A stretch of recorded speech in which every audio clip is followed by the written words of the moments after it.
We've been talking a lot about the cost of following Jesus, the fact that you can't prioritize your physical family over your spiritual family, that you can't make an idol out of them. And it might be like, oh, this is like a lot of weight to carry. This is a heavy message, and it's true. Perhaps it leaves you a little discouraged, thinking about the cost of discipleship. But I want to encourage you by looking again at the text and seeing things from a different angle. We're going to look back at Mark 3:33. And he answered them, "Who are my mother and my brothers?" And looking about at those who sat around him, he said, "Here are my mother and my brothers. For whoever does the will of God, he is my brother and sister and mother." So this is the second way Jesus radically alters our view of family.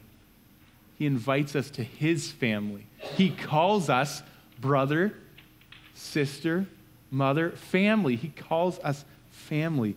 You know, I was reading the verse John 3:16. You know it. For God so loved the world that he gave his only son, that whoever believes in him should not perish, but have eternal life. I was reading that verse with my daughter Hannah and trying to get her to memorize chunks of it. So I was saying, you know, for God so loved, and she'd say it. Then she got to the part she knew by herself, and she said, his only son, and it hit me.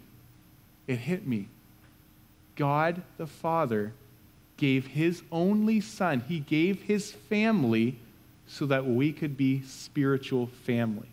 God himself is putting into practice what he's calling us to. He's willing to give anything for the spiritual family, for the glory of God. God the Father gave his family to make us his family. If you still aren't convinced that the spiritual family called the church is important, you aren't following Jesus. Jesus clearly prioritized this spiritual family called the church.